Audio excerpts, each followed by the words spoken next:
अब SS exam 2025, तो हमने क्या किया कि क्वेश्चंस को लिया है जो एग्जाम में बार बार पूछे जाएंगे। आप मुझे कमेंट करना क्लास के बाद, कभी भी किसी भी चैप्टर में पर्टिकुलर दिक्कत होगा, परेशानी होगा, तो छोटे छोटे पहले लाइव दूंगा ताकि आप सीखो।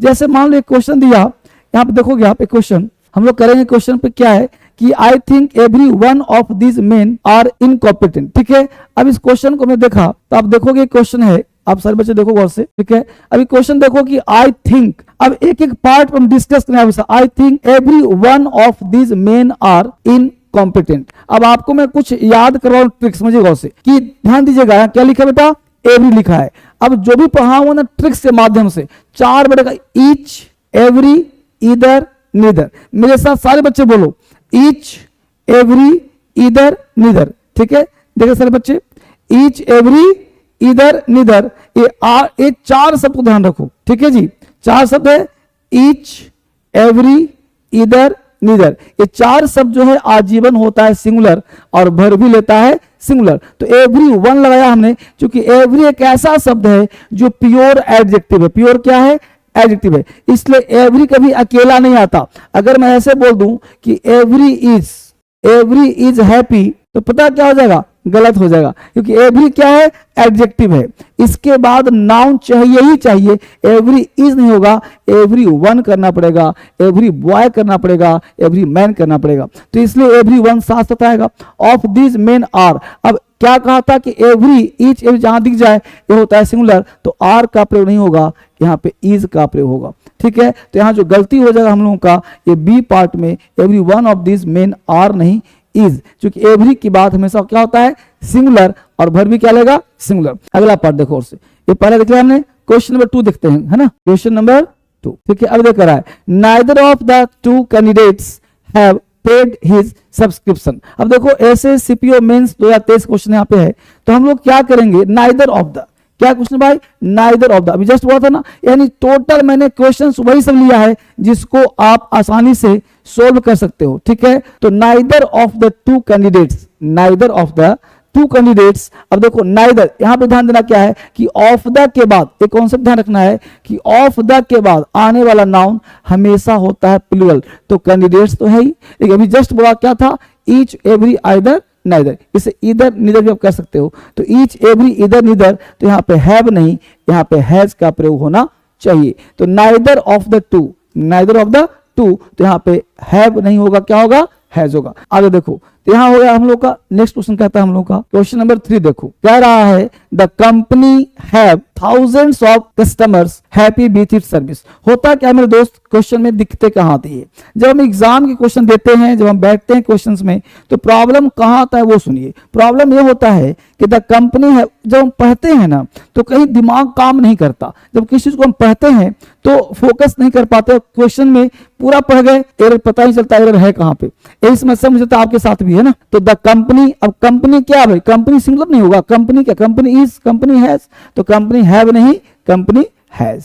तो यहाँ भी जो है द कंपनी हैव ना होगा कि यहाँ भी हैज का प्रयोग करना पड़ेगा। पहले हमने क्वेश्चंस लिया है छोटा छोटा, ताकि आप एग्जाम के बच्चे जुड़ सके और आराम से इसको पढ़ सके, कर सके। ठीक है, तो पहले हमने कोशिश किया है आराम से करने का। ठीक है, अगले पे आते हैं हम लोग, आराम देखते हैं क्या क्या हो सकता है। आज छोटा काम करेंगे फिर आगे बढ़ेंगे। यह देखो क्वेश्चन लिया थोड़ा सा बड़ा, the scheme which will be launched during the next 2 years require and additional investment of 100 crores। क्या करना, ध्यान देना, दुनिया का कोई सेंटेंस हो जिसमें हु, विच, दैट अगर दिख जाता हो, क्या कहा, हु, विच, दैट, ये हमेशा ध्यान रखिएगा 3 वर्ड को। ये 3 वर्ड जहां कहीं आपको दिखता हो, क्या दिखता हो भाई, हु, ठीक है, विच और that, who, which, that, sentence के बीच में जहां कभी दिखता हो, देखो ना आपके बीच में मिला आपको, देखो तो उसका जो पड़ोसी होता है स्कीम, ये हो गया रियल का सब्जेक्ट। तो जो इस वर्ब जो होगा ना इसी के अनुसार डिसाइड होगा। तो यहाँ पे वर्ब जो दिया है रिक्वायर, रिक्वायर हो गया V1, तो आपको पता है कि वर्ब का फर्स्ट फॉर्म आजीवन होता है प्लूरल, इसलिए रिक्वायर नहीं रिक्वायर्स होगा। क्या होगा, रिक्वायर्स, रिक्वायर नहीं रिक्वायर्स। तो यहाँ जो आंसर होगा वो हम लोग यहाँ पे करेंगे, जो रिक्वायर न हो सी आंसर हो जाएगा, रिक्वायर को रिक्वायर्स करना पड़ेगा। ठीक है बच्चे, क्लियर। तो यहाँ पे क्या हो जाएगा, रिक्वायर्स। अगला क्वेश्चन कहता है क्वेश्चन नंबर 5, यस 5 कर रहा है, ये भी सीजीएल मेंस का क्वेश्चन है। यहाँ बात करेंगे, इस पर करेंगे। देखो तो certain old customs has to be completely abolish to build a healthy society. ठीक है, अब यहाँ पे सर्टेन, अब दो वर्ड को याद रखिएगा, ये भी सीजीएल मेंस का क्वेश्चन है यहाँ पे।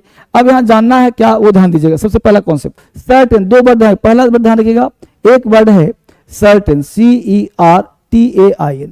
सर्टेन के बाद जो नाउन होता है ना, यह भी प्लूरल, और मतलब वर्ब होता है वह भी प्लूरल। ठीक है, और यहीं पे कर दें अगर असर्टेन, दूसरा कॉन्सेप्ट दें, सर ए लगा दें तो असर्टेन प्लस जो नाउन होता है वो सिंगुलर और प्लस वर्ब भी सिंगुलर। तो यहाँ पे देखो सर्टेन दिया है ना, सर्टेन, तो सर्टेन के बाद नाउन क्या है, प्लूरल है, तो यहाँ पे जो हैज होगा, ये हैज नहीं, यहाँ पे हैव का प्रयोग करना पड़ेगा। आई होप समझ में आपको आ रहा होगा। तो यहाँ पे हैज न कर क्या करेंगे, हम लोग करेंगे हैव करेंगे। आगे देखते हैं क्वेश्चन नंबर 6, आराम आराम से देखो, छोटे छोटे क्लास में आपको दे रहा हूं ताकि आप सीख सकते हो। ठीक है, अगला है तो क्या कर रहा है, most of the critics agree. अब यहाँ ध्यान देना है मोस्ट ऑफ द, तो मोस्ट ऑफ द के बाद नाउन हमेशा क्या होता है, प्लूरल। तो मोस्ट ऑफ द क्रिटिक्स, अगर देखो गौर से, agree that this is one of the best novels that has. ठीक है, दैट हैज, तो हमने जस्ट बताया आपको कि हु विच दैट, क्या बोला हमने, who which that, most of the critics. अब ध्यान देना, जहां भी ऑफ द का प्रयोग किया जाए, ऑफ द जहां भी आता हो ना, तो इसके बाद जो नाउन होता है 90% प्लूरल। अब देखो क्रिटिक्स एक प्लूरल हो गया। अब प्रश्न उठता है कि हु विच दैट सेंटेंस के बीच में आता हो, देखो दैट यहाँ पे आया है, और दैट का पड़ोसी क्या है, नॉवेल्स। नॉवेल्स क्या है, प्लूरल, तो इसका जो पड़ोसी होगा वो हैज नहीं हैव होगा, क्योंकि जो वर्ब होगा ना नॉवेल्स के अनुसार होगा। तो हु विच दैट को हम बोलते हैं रिलेटिव प्रोनाउन। क्या बोलते हैं, रिलेटिव प्रोनाउन। तो उसके अनुसार जो है काम होता है, उसके अनुसार हम लोग देखते हैं, रिलेटिव प्रोनाउन के अनुसार हम लोग काम करते हैं। ठीक है, तो who which that are called relative pronoun, तो उसके अनुसार वर्ब जो है डिसाइड होता है। तो the best novel that has, तो यहाँ पे हैज के स्थान पर हैव का प्रयोग किया जाना चाहिए। क्लियर, आगे क्वेश्चंस, क्वेश्चन एक्सेप्ट करते हैं। देखिए क्वेश्चन नंबर 7, इकोनॉमिक इंडिपेंडेंस, क्या करे भाई, economic independence and education has made women more assertive. बताइए इसका आंसर क्या होगा, फटाफट सारे बच्चे, मैं कमेंट देख पा रहा हूं सारे बच्चों का, तो एक बार सारे बच्चों को चेक करना है यहाँ पे क्या आपका आंसर आ रहा है, क्या आंसर नहीं आ रहा है, जल्दी से बताएंगे सब लोग। तो यहाँ पे इकोनॉमिक्स इंडिपेंडेंस, बच्चों का चेक कर पाओ सारे बच्चों का, इकोनॉमिक इंडिपेंडेंस एंड एजुकेशन। ठीक है, अब यहाँ ध्यान, तो जब भी कोई दो नाउन, देखिए एक नाउन तो हम लोग कौन सा भाई, इकोनॉमिक इंडिपेंडेंस, और एक नाउन है एजुकेशन। जब भी कोई दो नाउन एंड से जुड़ता हो तो आने वाला जो वर्ब होता है ये प्लूरल होता है, तो यहाँ पे हैज नहीं होगा, यहाँ पे हैव होगा। क्या होगा, यहाँ पे हैव होगा। तो economic independence and education have, ये भी CHSL, मतलब अगर आप क्वेश्चंस पूछे हुए बनाते हो ना PYQ, तो आपसे सही होने के चांसेस बढ़ जाते हैं और आप ज्यादा अच्छा काम कर जाते हो। तो economic independence and education have. ठीक है, तो यहाँ पे जो हैव वाला आंसर है ये हैज के स्थान पे हैव का प्रयोग किया जाना चाहिए था। ठीक है, अभी मैं क्या कर रहा हूं आपके लिए कि छोटे छोटे क्वेश्चंस दे रहा हूं जो ताकि आप दिमाग लगा के सोच सकते हो। सो ये पूरा प्रीवियस ईयर क्वेश्चन है, ये पढ़ाऊंगा भी आपको, क्लास में पढ़ाऊंगा भी, हर चीज बताऊंगा भी। अभी मैं क्वेश्चन की प्रैक्टिस करवा रहा हूं। देखो, in a first of its kind study a team of scientist, ये देखो बैंक स्पेशलिस्ट, ये क्वेश्चन जो है बैंक में पूछे गए हैं, तो ये ध्यान देना है, बैंक का है, ऑफिसर्स एग्जाम का है। तो in a first of its kind study a team of scientist have tried to grow new stem cells in the ear that get damage with as.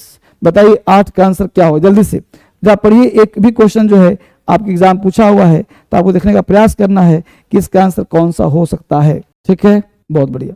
अब यहाँ पे देखना है कि in first of its kind study a team of scientist, a team of scientist, तो ध्यान दीजिएगा अ team of player.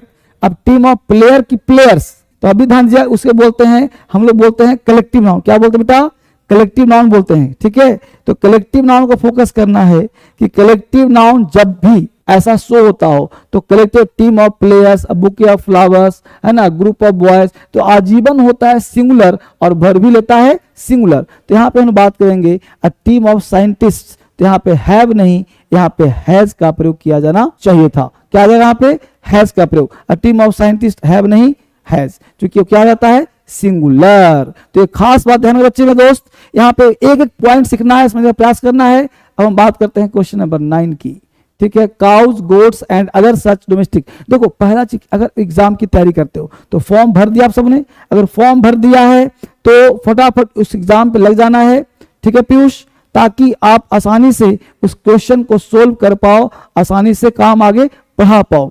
तो cows, goats and other such domestic animals together is, अब देखो काउज है, गोट्स है and other such domestic animals है together. अब ध्यान देना है कि इन सब के पहले इज आएगा या आर आएगा, 9 का आंसर आप बताएंगे। इसके पीछे कॉन्सेप्ट क्या है वो देखना, ठीक है। जब भी कोई चीज, नाउन, यहाँ पे फोकस क्या करता है कि जब भी कोई नाउन आता है तो उस टुगेदर जुड़ता हो, कुछ जुड़ता हो, तो इसके जो पहले वाले जो नाउन होते हैं, फर्स्ट जो नाउन होते हैं ना, उसके अनुसार वर्ब से होता है। तो यहाँ देखो लिखा है ना एंड, तो यहाँ पे क्या है? काउज भी हो गया, गोट्स भी हो गया एंड अदर डोमेस्टिक, पालतू जानवर, तो इज नहीं ना होगा, आर होगा ना यहाँ पे, क्योंकि सब होगा में क्या होगा? प्लूरल। तो सब्जेक्ट सिंगुलर, वर्ब सिंगुलर और सब्जेक्ट प्लूरल, वर्ब प्लूरल, इसी पे फोकस करना है। तो इसी पे हम लोग इज के स्थान पे आर का प्रयोग करेंगे, ठीक है। अगला क्वेश्चन देखते हैं, क्वेश्चन नंबर 10, ठीक है।